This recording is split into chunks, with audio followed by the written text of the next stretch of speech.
Baik, rekan-rekan mahasiswa jurusan sipil Fakultas Teknik dan Teknologi dari Universitas Tribhuwana Tunggadewi, pada sore hari ini kita bertemu untuk melakukan pembahasan pemberian kuliah terkait dengan mata kuliah pengelolaan sumber daya air.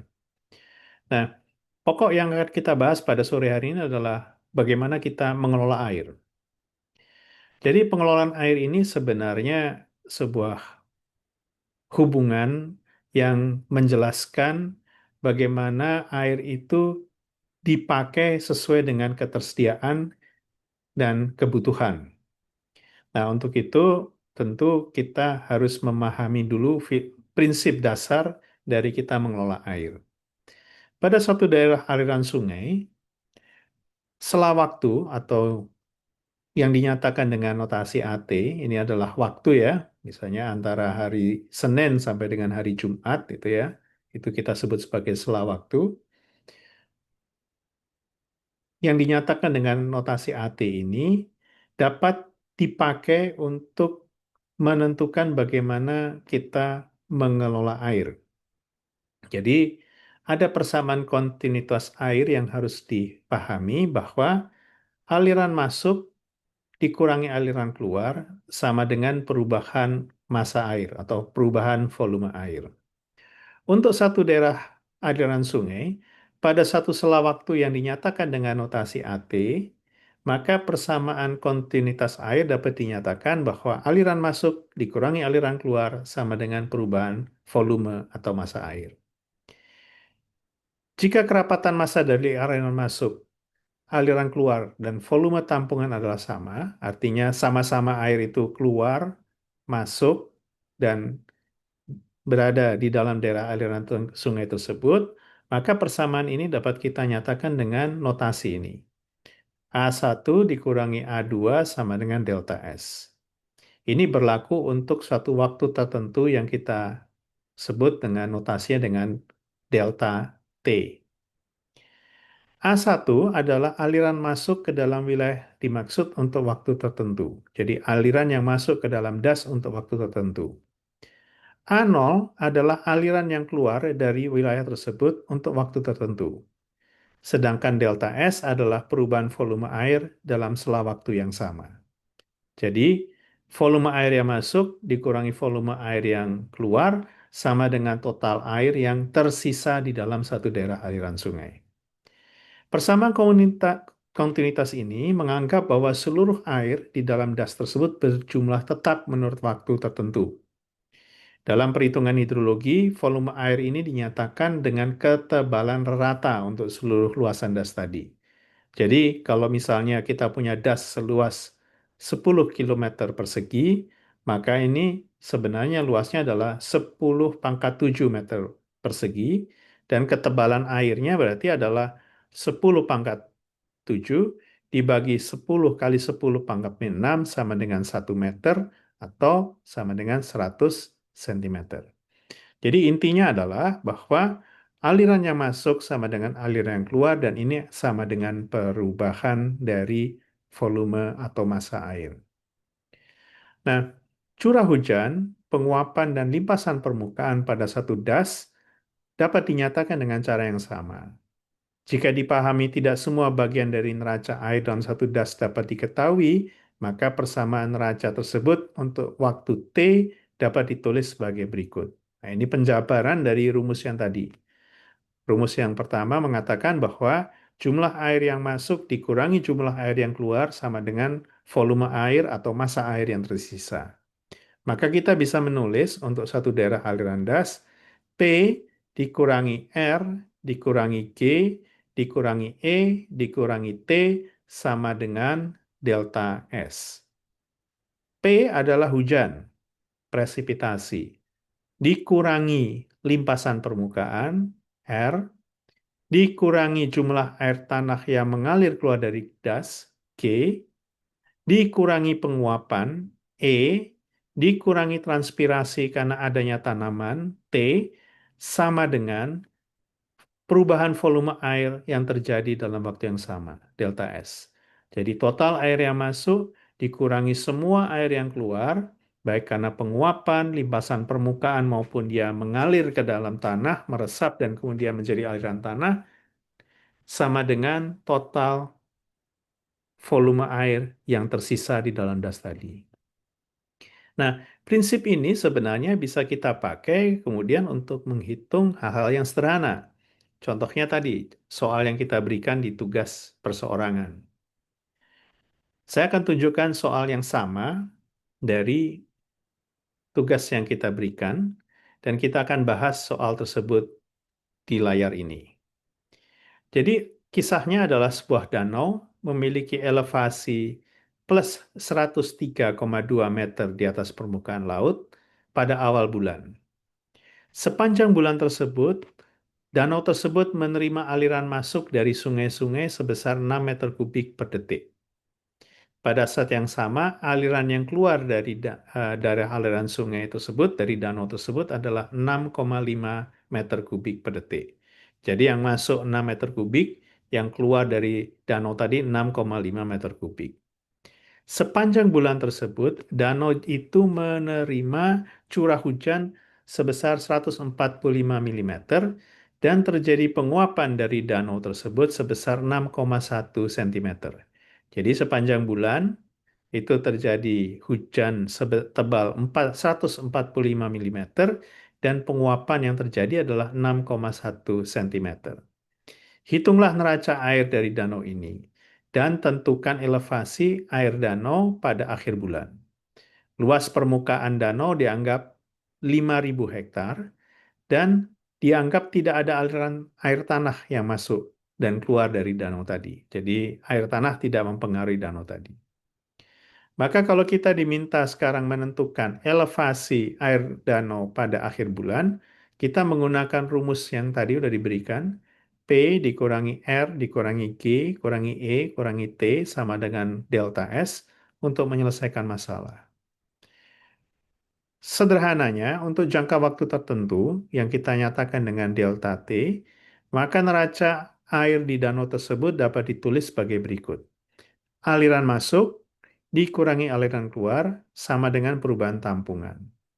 Dalam hal ini, hujan yang jatuh, I ya, dikalikan, atau aliran yang masuk ini ya, maaf ya, aliran yang masuk, I, dikalikan waktu itu ya tadi ya, sebulan itu, ditambah hujan yang jatuh di atas permukaan danau, seluas A, dikurangi aliran yang keluar dari danau untuk waktu sepanjang bulan, ditambah penguapan yang terjadi dikalikan luas permukaan danau. I adalah aliran yang masuk rata dalam sebulan, dikalikan waktu dalam sebulan tadi, ditambah dengan P, hujan yang jatuh, di atas permukaan danau, jadi luasnya adalah A, P kali A, dikurangi Q, aliran yang keluar rata dalam sebulan, dikalikan waktu dalam sebulan, ditambah dengan evaporasi atau penguapan yang terjadi dikalikan luas danau. Maka ini adalah sisa air yang kita peroleh. Nah, sisa air ini bisa positif, bisa juga negatif. Kalau negatif berarti air danaunya turun, kalau positif air danaunya naik. Nah, mari kita hitung sama-sama. Pertama, dicari dulu delta T, waktu yang kita gunakan sebagai dasar untuk menghitung volume air yang kita ingin ketahui. Delta T ini sama dengan 1 bulan. Anggaplah 1 bulan sama dengan 30 hari. 30 hari dikalikan 24 jam, 24 jam dikalikan 60 menit, dan dikalikan lagi 60 detik, atau 3.600 detik. Maka 30 kali 24 kali 3.600 detik sama dengan 2,592 kali 10 pangkat 6 detik. Ini adalah jumlah detik di dalam 1 bulan. Kenapa kok kita harus menghitung waktu dalam satuan detik? Karena debit yang masuk memakai satuan meter kubik per detik dan debit yang keluar juga memakai satuan meter kubik per detik. Mari kita lanjutkan perhitungannya. Aliran masuk berarti sama dengan I dikalikan delta T sama dengan 6 meter kubik dikalikan 2,592 dikalikan 10 pangkat min 6 sama dengan 15,552 kali 10 pangkat min 6. Aliran yang keluar, Q, itu kan tadi Q-nya kita ketahui 6,5 ya. Sedangkan total waktu dalam sebulan adalah 2,592 kali 10 pangkat min 6 detik. Maka 6,5 dikalikan 2,592 dikalikan 10 pangkat 6 sama dengan 16,848 kali 10 pangkat 6 meter kubik. Kita sudah tahu volume air yang keluar dan yang masuk untuk danau tadi. Yang masuk 15,552 kali 10 pangkat min 6, yang keluar adalah 16,848 dikalikan 10 pangkat 6. Nah, sekarang kita tambahkan juga faktor yang lain, jatuhnya hujan, presipitasi. P dikalikan A. P adalah jumlah hujan yang turun 14,5 cm. Ini harus dibagi 100 supaya satuannya menjadi meter ya, dibagi 100 dikalikan, nah ini penting ya, luas danau. Luas danaunya adalah 5.000 hektar. Nah, kalau 5.000 hektar artinya 5.000 dikali 100 pangkat, ini adalah satuan dirubah dari hektar menjadi meter persegi. Jadi 5.000 hektar itu sama dengan 5.000 dikalikan 100 dikalikan 100 meter. Jadi 100 meter persegi di 100 kali 100 meter persegi itu menghasilkan 1 hektar. 5.000 hektar sama dengan 100 meter dikalikan 100 meter. Maka kalau kita semua ingin menyamakan satuannya menjadi meter, maka kita akan memperoleh perkalian ini hasilnya 7,25 kali 10 pangkat 6 meter kubik. Bagaimana dengan penguapannya? Penguapan evaporasi tercatat sebesar 6 cm. Maka untuk bisa menghasilkan hitungan 6,1 cm, kita bagi dengan 100 cm, dikalikan 5.000 hektar, dikalikan 100 kali 100, atau 100 pangkat 2. Maka 6,1 dibagi 100 dikalikan 5.000 dikalikan 100 pangkat 2 sama dengan 3,05 kali 10 pangkat 6. Sampai di sini kita sudah bisa mengetahui komponen-komponen aliran masuk maupun aliran keluar yang terjadi. Maka selanjutnya tinggal kita hitung berapa delta S-nya. Delta S-nya berarti aliran yang masuk 15,552 ditambah dengan total hujan yang jatuh 7,25 dikurangi 16,848, ini adalah aliran yang keluar dari danau tadi, dikurangi 3,05, ini adalah evaporasi yang terjadi, hasilnya adalah 2,904 kali 10 pangkat 6 meter kubik. Artinya terjadi volume sisa di danau tadi sebesar 2,904 dikalikan 10 pangkat 6. Nah, elevasi yang terjadi gimana? Naik atau turun? Ya kalau ini positif mestinya elevasi danaunya naik. Kalau ini negatif maka elevasi danaunya turun. Nah, cara mencari tahu berapa kenaikannya adalah mengetahui bahwa delta Z sama dengan total storage yang tersisa dibagi luas permukaan danau. Delta S dibagi A. Delta S sama dengan 2,904 dikalikan 10 pangkat 6 dibagi 5.000 meter 5.000 hektar dikalikan 100 meter dikalikan 100 meter. Jangan lupa ini semuanya harus disamakan satuannya. Ini semuanya satuannya meter. Maka hasilnya di sini adalah 0,058 meter atau kira-kira 5,8 cm. Artinya, elevasi muka air danau pada akhir bulan sama dengan 103,2 ditambah 0,058. Jadinya 103,258 atau dapat kita bulatkan menjadi 103 meter, 26. Elevasi danau tadi naik sebesar 5,8 cm menjadi 103,26. Baik, sampai di sini apakah rekan-rekan sekalian bisa memahami contoh soal yang diberikan? Bagaimana?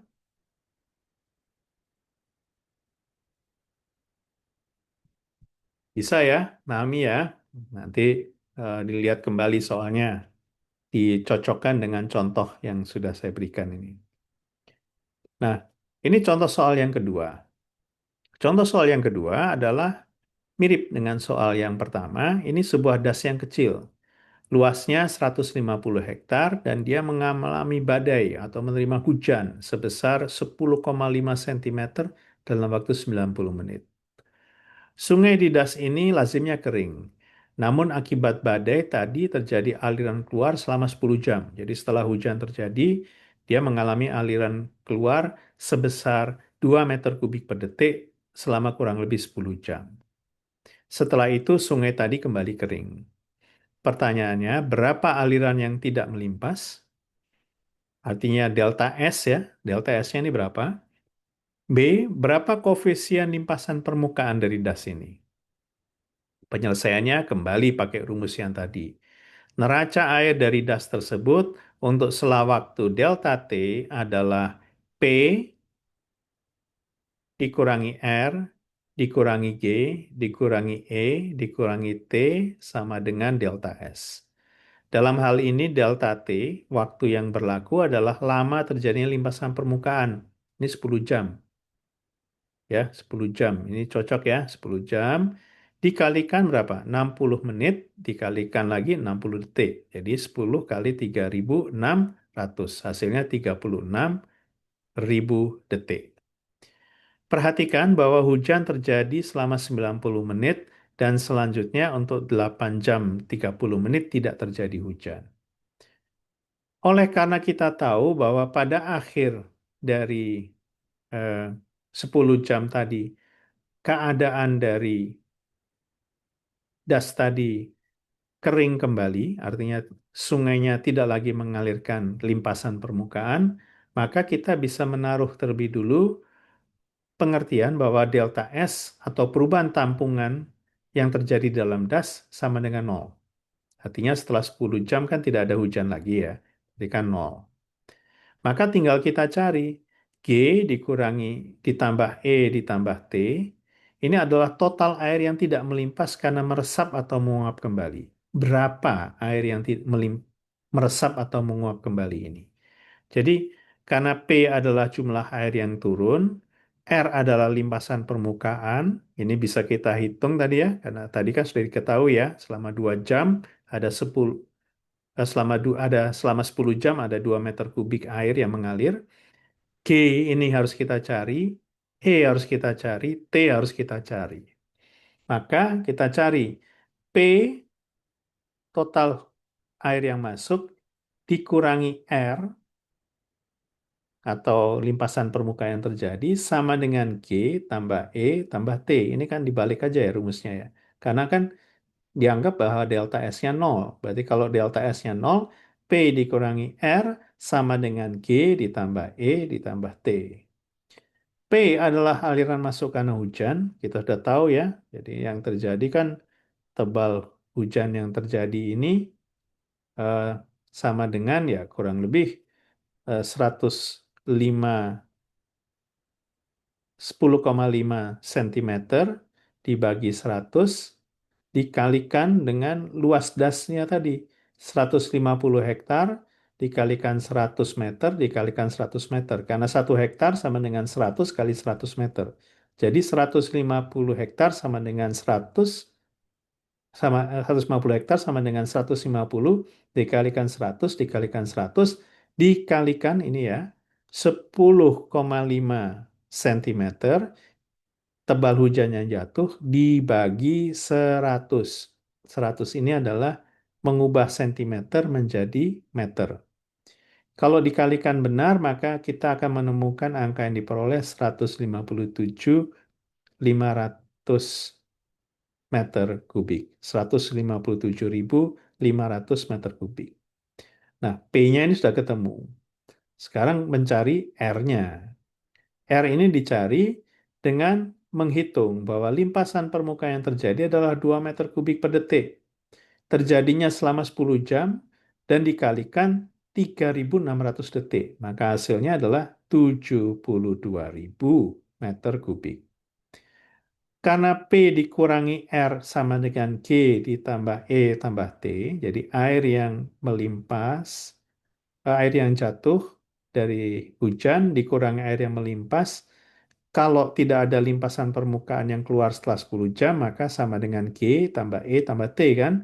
Maka P dikurangi R sama dengan 157.500 meter kubik dikurangi 72.000 meter kubik sama dengan menyisakan 85.000 meter kubik.